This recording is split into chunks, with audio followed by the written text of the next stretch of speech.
any verification for the statistic. Again, transparency is lacking here. Joining us now, Democratic Congresswoman Becca Balint of Vermont. First, I just want to get your reaction to the judge's decision on these buyouts for federal workers. So when you look at the track record that Elon Musk has, that is following him from Tesla, he did not make good on the promises to employees at Tesla. I don't have any confidence that the people who took the buyouts are actually going to see that money. And let's say it is a legitimate offer. You've got a man who says he's there trying to fight waste, fraud, and abuse, who is basically saying, we are going to pay you for months to actually do no work. And I was with employees at the Consumer Financial Protection Bureau the other day. They want to work.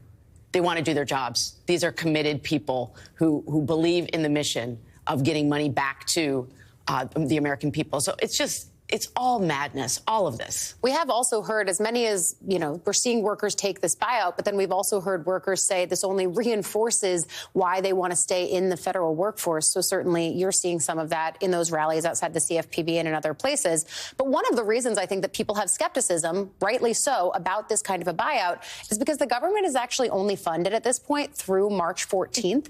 We've heard a lot of conversations from Democrats about maybe this is a leverage point. Yeah. Do you go with that notion that Democrats should show a willingness to shut down the government and basically let Republicans fix their own mess? Well, so look, I just want to remind people, we don't have the House, we don't have the Senate, Yep. we don't have the White House. That is the reality, right? So we have only a few tools really at our disposal.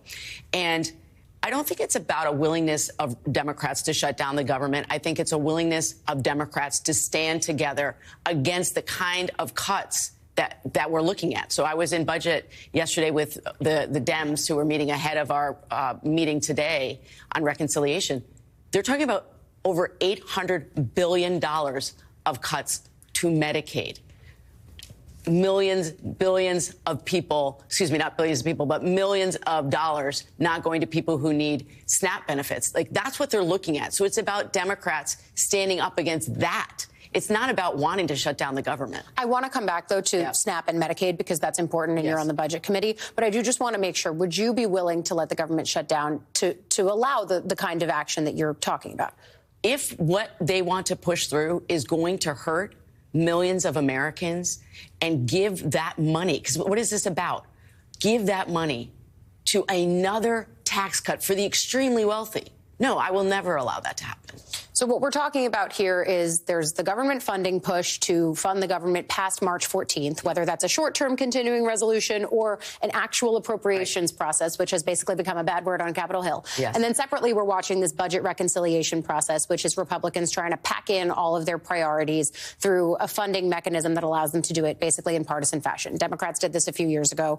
On the government funding piece, we're talking about the potential for a shutdown. And then on the budget reconciliation piece, what do you expect to see through the Budget Committee today? It's not clear that Republicans even have the votes, in part because Democrats aren't on board for the reasons you mentioned. That's right. There are several Republicans within the Budget Committee that are deficit hawks, and they do not want to see our national debt go up.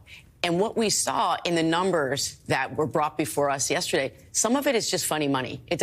They're doing this sleight of hand. It's smoke and mirrors. And what will happen is when they get into the details, I think some of those Republicans are going to balk. One of the things that they do have in here that I was struck by is they're trying to raise the debt ceiling by $4 trillion. There were questions about if it would be abolishing the debt ceiling, raising the debt ceiling.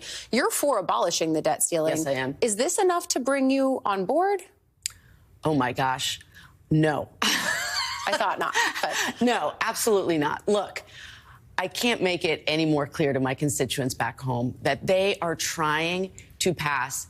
All of this is about getting more money to the extremely wealthy in this country, while the rest of us are getting scraps. And I can't go along with that. Right, because reconciliation is a precursor to absolutely. The tax cut. That's the roadmap. That's the blueprint. We understand why they're doing this. It is to deliver a massive tax cut to the extremely wealthy. Well, all of us nerds will be watching the Budget Committee, so we will see you later this morning. But for now, Democratic Congresswoman Becca Balint of Vermont.